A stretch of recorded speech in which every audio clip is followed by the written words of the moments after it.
Ici la voix maudite. Ha ha ha ha ha ha ha ha ha. Reactor online. Sensors online. Weapons online. All systems nominal. Bonjour et bienvenue sur La Voix Maudite, pour un troisième épisode consacré au clan. Nous aborderons aujourd'hui la politique, la technologie et l'économie.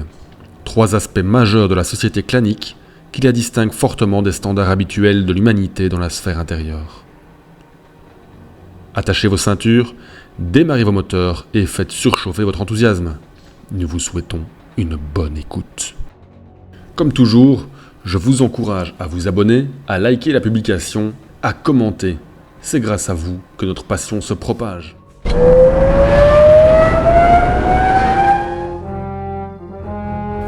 Le plus grand clivage philosophico-politique de l'histoire des clans fut celui qui opposa les gardiens et les croisés. À l'origine de ce clivage se trouve la question de la manière dont les clans doivent interagir avec la sphère intérieure. Les clans gardiens estiment qu'il est de leur devoir de protéger la sphère intérieure jusqu'à ce que la Ligue stellaire puisse renaître.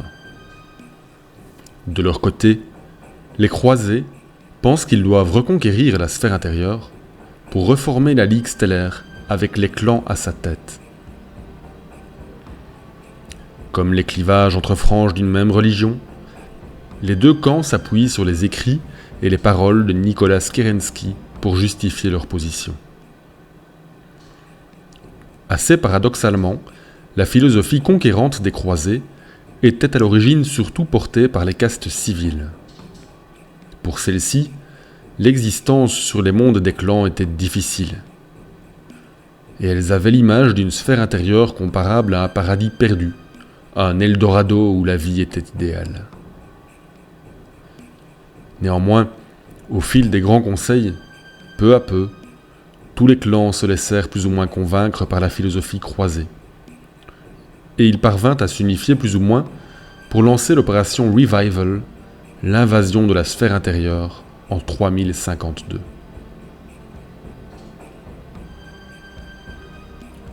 L'échec relatif de l'invasion des clans, la destruction du clan des Smoke Jaguars et la défaite finale des croisés lors du Grand Refus, sur Stranamekti, causèrent un sérieux revers à ses adeptes, et ont vu une résurgence de l'idéologie gardienne. À la suite de ces événements, les clans gardiens dominèrent le Grand Conseil, qui mit fin aux opérations à grande échelle. Ceci n'empêcha toutefois pas les clans de poursuivre des opérations militaires, mais de plus petites envergures. Le clivage politique se transforma après l'invasion clanique entre les clans envahisseurs, ceux qui participèrent à l'opération Revival, et les clans d'origine, ceux qui étaient restés dans l'espace clanique. En effet, tous les clans gardiens ne restèrent pas dans les mondes d'origine, certains prirent part à l'invasion, et tous les clans croisés ne prirent pas part à l'invasion. Les clans qui participèrent à l'invasion bénéficiaient d'un prestige considérable, car leurs guerriers avaient prouvé leur force au combat. Et plus encore, ils récoltèrent des richesses considérables en conquérant des dizaines de systèmes riches en ressources.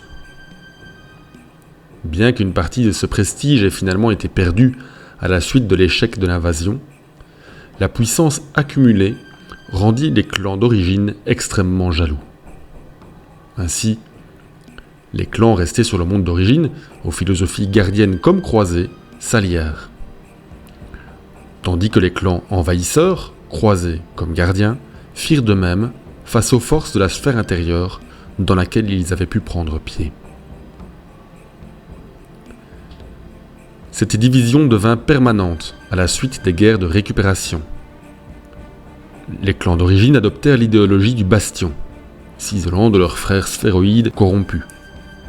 Néanmoins, un courant politique plus agressif persista auprès de certains membres des clans des mondes d'origine.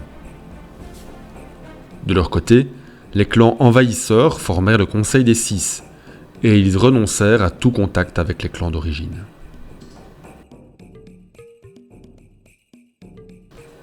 Chaque clan est gouverné par un conseil de clan, composé de tous les guerriers de sang du clan. Sans surprise, C'est en effet la caste des guerriers qui contrôle l'ensemble de chaque clan. Le conseil dispose d'une autorité quasi absolue sur toutes les questions internes. Ces 3 postes les plus importants sont celui de Khan, de Sakan et de Lore Master. Ils sont tous choisis parmi les membres du conseil. Traditionnellement, le poste de Khan est le véritable chef, tandis que le Sakan est chargé de tous les aspects de la guerre. Mais ses fonctions peuvent varier d'un clan à l'autre. Le conseil élit également un Lore Master, qui est l'arbitre du clan et le gardien du savoir. Par tradition, les Lore Masters ne votent pas au conseil, à moins qu'il ne s'agisse d'un vote décisif pour l'avenir du clan. Ce sont donc le Khan et le Sakan qui sont leurs représentants au Grand Conseil, l'organe directeur de tous les clans. Bien qu'il soit théoriquement incompétent pour gérer les affaires internes d'un clan, le Grand Conseil est chargé de superviser les questions qui les affectent tous. En temps de guerre ou d'urgence, le Grand Conseil élit également un Nilkhan, le chef du Grand Conseil et le commandant suprême de toutes les forces militaires du clan. Les pouvoirs de l'Ilkhan sont variés et nombreux, mais ils ne sont pas absolus et sa position reste temporaire. Au sein de chaque clan, on retrouve donc la caste des guerriers, mais également les castes civiles. Chacune des castes civiles comprend son propre conseil. Le conseil scientifique, le conclave marchand, la guilde des techniciens ou encore l'assemblée des ouvriers. Chaque conseil est chargé d'organiser les membres de la caste pour qu'ils exécutent les tâches assignées par le conseil du clan. Cependant, en raison de la taille des castes civiles, des conseils supplémentaires sont organisés au niveau planétaire ou au niveau régional. Lorsque le conseil de clan est chargé de traiter une question non militaire, et cela arrive à la demande des civils eux-mêmes, les conseils de caste peuvent directement affecter des équipes individuelles à une tâche ou déléguer la question à un conseil inférieur qui fait de même. La taille et la charge de travail de ces équipes varient en fonction de leur caste et de la tâche qui leur est confiée. La plupart du temps, il s'agit d'un travail quotidien routinier, comme par exemple cultiver de la nourriture. Certaines équipes se voient cependant confier une mission spécifique pour une durée limitée et peuvent alors passer d'une tâche à une autre. Étant donné que les castes civiles comportent plus de degrés de responsabilité ou de grades que la caste des guerriers, 25 pour les civils contre 7 pour les guerriers, et que les niveaux de crédit de travail pour la nourriture, le logement et d'autres commodités s'améliorent en fonction du grade, l'ambition joue un rôle moteur dans l'amélioration des moyens de subsistance d'un homme du clan. Le recours au coup bas pour progresser dans les grades est donc plus répandu parmi les civils que dans la caste des guerriers. D'ailleurs, le membre le plus haut placé de chaque caste jouit d'une certaine autorité, au point même qu'il peut parfois rivaliser avec celle des Khans. À l'exception des Diamond Sharks, la plupart sont toutefois trop impliqués dans leur propre politique interne à la caste que pour pouvoir se mêler des affaires générales du clan, tandis que la menace de représailles sanglantes de la part des guerriers les maintient dans le droit chemin. L'administration quotidienne de chaque caste est assurée par une bureaucratie à plusieurs niveaux, du clan à chacune des villes, et chacune est composée de nombreuses cellules autonomes d'administrateurs réunis en conseils parfois multicastes, appelés le plus souvent assemblées. Comme chaque cellule est suffisante pour remplir sa fonction dans la société du clan, elle peut facilement être remplacée, ce qui minimise les effets de tout transfert de pouvoir. Ainsi, si la propriété d'une installation, d'une ville ou même d'une planète passe d'un clan à l'autre, le travail se poursuit comme avant, et seule la structure hiérarchique civile change.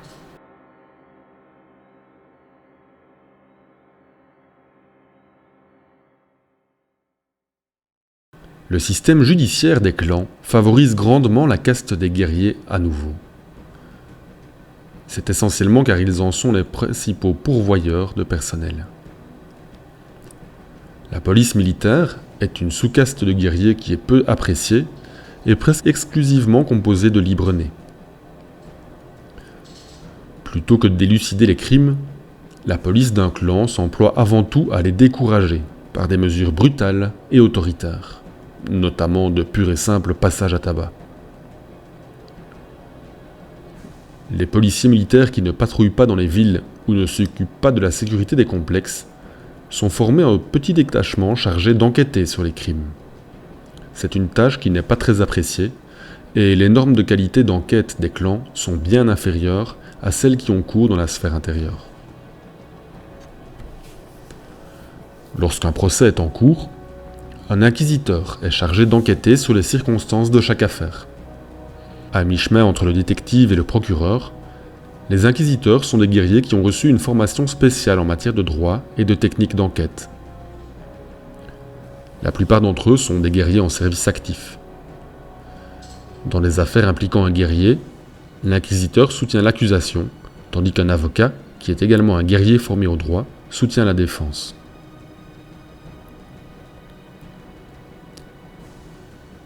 Dans un procès, la composition du jury dépend fortement de l'ampleur du crime. Les crimes mineurs peuvent n'impliquer les pairs immédiats de l'accusé, tandis que les crimes plus graves requièrent des fonctionnaires de haut rang de la même caste, qu'il s'agisse de leur ville ou de leur unité militaire. Dans les affaires les plus graves, le conseil dirigeant de la caste peut faire office de jury, tandis que le conseil de clan s'occupe automatiquement des crimes les plus odieux et sert de cour d'appel suprême pour tous les guerriers du clan. Le jury est directement impliqué dans le déroulement du procès. Il peut poser des questions par l'intermédiaire de l'inquisiteur. Cela peut être utile pour aller au fond des choses, mais cela permet également d'entraver le processus. Dans les procès impliquant des membres de la caste des guerriers, un Lord Master siégera en tant que juge pour garantir une équité irréprochable. Les tribunaux civils bénéficient rarement d'une telle supervision. Une fois que le jury a rendu son verdict, seuls les guerriers peuvent faire appel, en menant un procès de refus, tandis que les civils doivent accepter leur punition. La sévérité de cette punition dépend fortement de la nature du crime commis. Les délits mineurs impliqueront une forme de travail d'intérêt général ou peut-être une humiliation publique, tandis qu'une réduction de grade ou un emprisonnement à court terme sont réservés aux délits plus graves. Les crimes qui, dans la sphère intérieure, sont susceptibles d'entraîner un emprisonnement de longue durée sont, chez les clans, généralement sanctionnés par des châtiments physiques, tels que la flagellation, voire même l'exécution.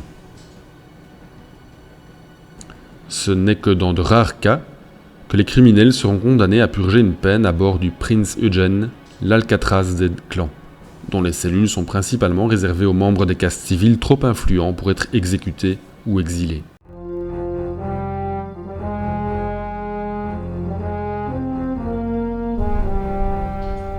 À première vue, les clans sont beaucoup plus avancés technologiquement que la sphère intérieure. En grande partie parce que leurs connaissances et leurs bases industrielles n'ont pas été ravagées par la guerre de succession, comme l'a été la sphère intérieure. En réalité, la vérité, c'est qu'une grande partie de ces progrès a été entièrement concentrée dans des domaines directement ou indirectement liés au combat, comme les armes, l'informatique et la chimie des matériaux. Les avancées technologiques civiles, qui n'ont pas de retombées au niveau des développements militaires, sont beaucoup moins nombreuses. Et l'obsession des clans pour tout ce qui se rapporte à la Ligue des Étoiles a également joué un rôle dans une sorte de stagnation technologique, avec de nombreux articles civils qui ne sont guère plus que des copies exactes de ce qui était disponible à cette époque. Il en résulte que globalement, le niveau technologique général des clans diffère finalement parfois peu de celui de la sphère intérieure. Il est même parfois moindre dans certains domaines. Depuis l'invasion et l'établissement des clans envahisseurs dans la sphère intérieure, les différences technologiques entre les belligérants se sont toutefois estompées, même si elles n'ont pas complètement disparu. S'il y a bien un domaine dans lequel les clans ont été bien plus avancés que la sphère intérieure, c'est au niveau du matériel de guerre. La plupart des avancées sont plutôt des évolutions majeures et non des révolutions, comme l'Omnimech et le Protomech. Un Omnimech des clans peut avoir des composants plus légers, plus compacts et plus efficaces, mais il reste tout de même avant tout un mech. Les premiers Omnimechs sont entrés en service en 2854. Les protomechs, aux formes plus animales, étaient largement basés sur la technologie des mechs, dont la taille était simplement réduite. Le seul concept militaire véritablement révolutionnaire mis au point par les clans fut l'armure de combat appelée Battle Armor, introduite par le clan Wolf en 2868. Les Battle Armor combinaient des éléments déjà disponibles, tels que les exosquelettes, en une forme entièrement nouvelle, sans lien direct avec la technologie de la Star League. Nous vous invitons à écouter notre épisode sur les Battle Mech pour en savoir plus sur les Omnimech. Dans les domaines de l'ingénierie moléculaire et chimique, les clans ont réussi à mettre au point un certain nombre de matériaux plus résistants et plus légers que la normale, destinés à des applications militaires et parfois civiles. En plus de conserver les capacités datant de la Star League de produire de l'endoacier, du ferro-aluminium et de la ferrofibre, ils ont également mis au point des matériaux à mémoire, des composés qui se souviennent de leur forme et la reprennent lorsqu'ils sont soumis à un courant électrique. Un exemple de ce type de composé est appelé le cuivre clanique, qui est utilisé pour construire des casques et des gilets pare-balles. L'utilisation de métaux à mémoire et de composés similaires, associés à des systèmes informatiques sophistiqués, a permis la création d'une architecture adaptative ou de bâtiments intelligents. Capables d'ajuster leur forme et leur rigidité en fonction des conditions environnementales, comme l'activité tectonique, ces bâtiments peuvent non seulement être construits dans des régions auparavant inhospitalières, mais aussi être plus grands et plus hauts que la normale. Ainsi, le Mercer Building du clan Steel Viper sur la planète New Kent mesure plus d'1 km de haut et il compte 211 étages.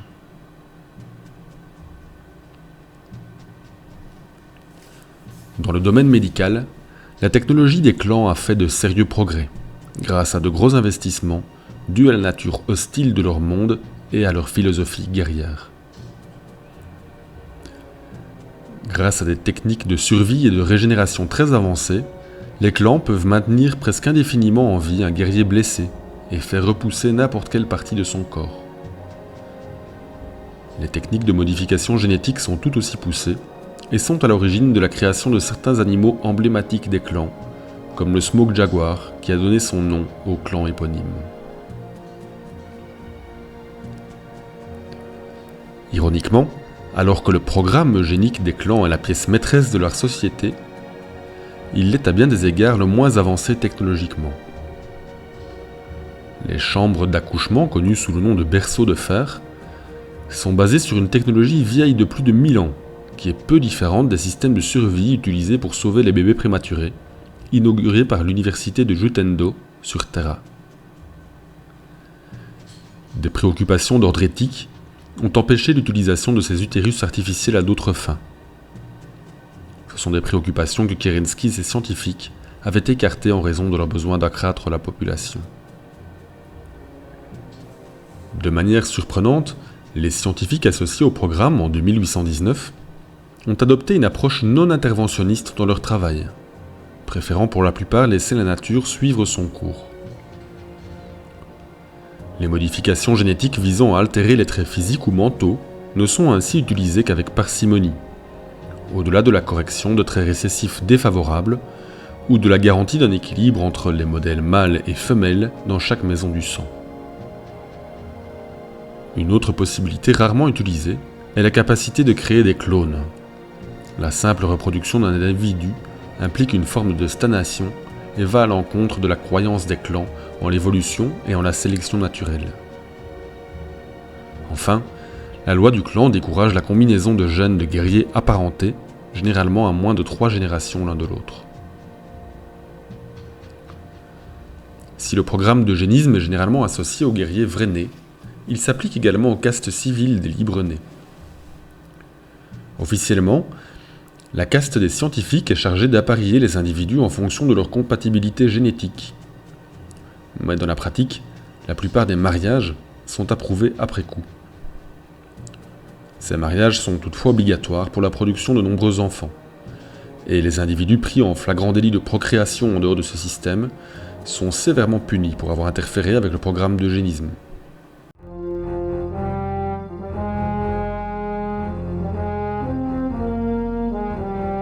La société clanique ne dispose pas d'une monnaie à proprement parler. L'homme du clan est généralement payé en crédits de travail électronique. Ces crédits peuvent être utilisés pour acheter des articles standards dans les magasins officiels, les bars et tout autre établissement. Un registre centralisé de ces transactions est tenu et permet de déterminer le profil socio-économique de chaque individu. Toutefois, tous les biens sont toujours la propriété de chaque clan. Ces biens, ainsi que les crédits de travail non utilisés, peuvent être redistribués à volonté par les dirigeants. Ces mesures permettent évidemment d'exercer un contrôle sur la population. Concrètement, chaque membre du clan reçoit un crédit de travail mensuel, dont le montant exact est déterminé en fonction de son grade. Alors que la caste des guerriers se compose de 7 grades, et peut pratiquement réquisitionner tout ce dont elle a besoin, les castes civiles comptent un total de 25 grades. En plus de déterminer le salaire de chaque individu, ces grades déterminent également l'accès à d'autres commodités, comme le logement, les transports et les soins de santé. Par exemple, un personnel de grade supérieur bénéficie de logements plus spacieux et plus luxueux que les autres individus. Toutefois, à l'exception des plus hauts gradés, tous vivent dans des immeubles d'appartements. Il existe également des sous-catégories au sein de chaque grade, qui sont liées au rôle de chaque individu et qui permettent de bénéficier d'avantages supplémentaires. Un travail pénible physiquement exige par exemple un apport calorique plus élevé, et la personne se verra donc accorder des allocations alimentaires plus importantes qu'une personne occupant un poste sédentaire. Dans le même ordre d'idées, une personne dont les horaires de travail ne sont pas facilement compatibles avec les transports publics se verra attribuer un moyen de transport personnel qui peut aller d'une simple bicyclette à un véhicule motorisé.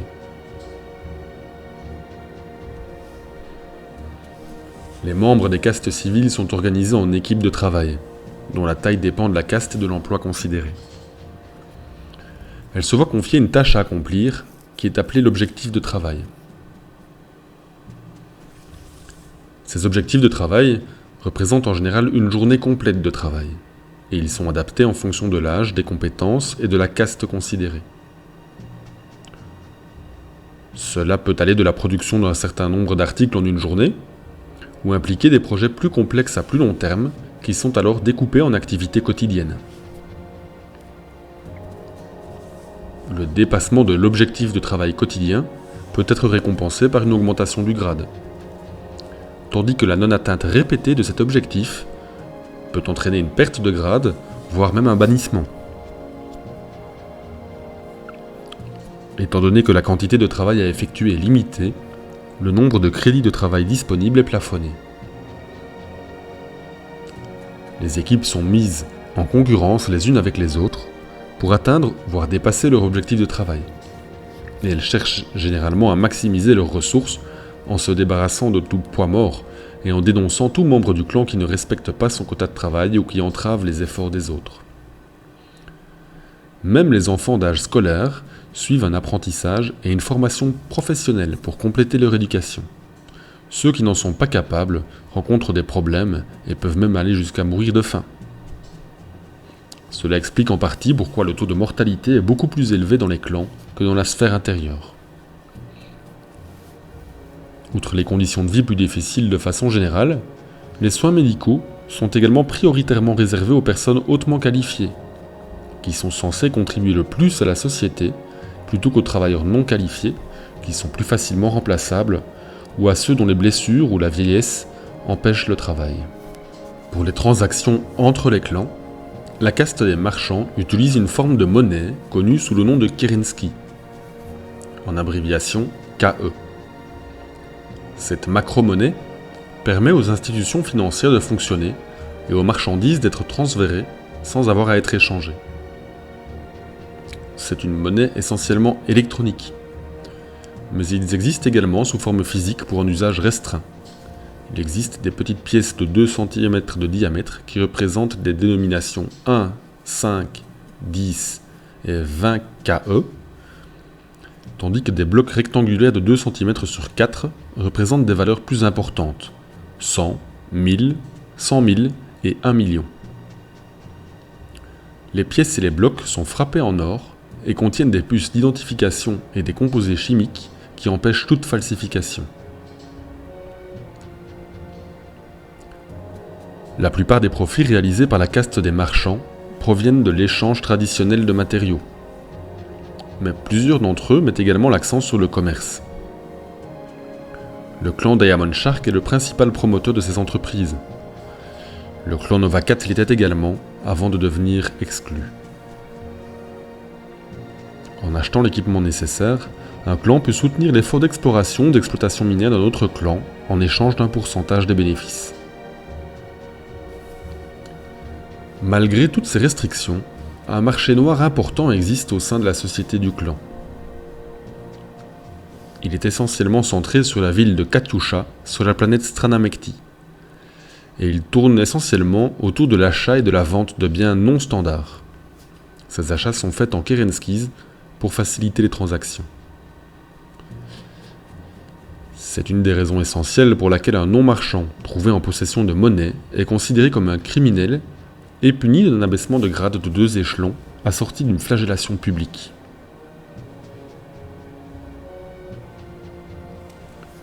Les contacts entre les clans et la sphère intérieure n'ont pas vraiment modifié le système économique des clans. Les idées capitalistes des sphéroïdes trouvent peu d'écho dans cette société sans argent. Les transactions financières entre les clans et la sphère intérieure sont compliquées. Ceci car le rapport d'échange entre le Kerensky et les sébiles, la monnaie de la sphère intérieure, est difficile à fixer en raison des différents niveaux de disponibilité des biens. On peut évaluer la valeur d'un Kerensky à peu près à 5 sébiles. Mais généralement, les marchands font plutôt du troc pour obtenir les marchandises dont ils ont besoin. À la longue, les articles de luxe en provenance de la sphère intérieure sont lentement apparus dans l'espace du clan. Mais pour l'homme du clan moyen, ces frivolités sont de peu d'utilité. Toutefois, au sein de la sphère intérieure, certains observateurs pensent que le consumérisme se répandra un jour dans la société clanique et qu'il provoquera sa lente chute.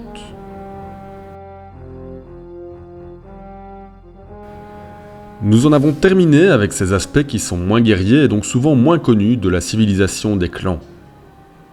Nous vous donnons rendez-vous dans un prochain épisode qui sera lui consacré cette fois justement à l'armée et aux techniques militaires qui font la toute-puissance de ces clans.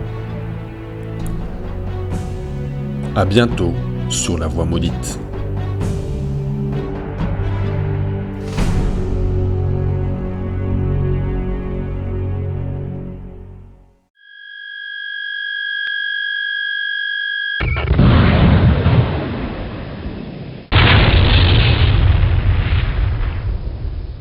Communications offline.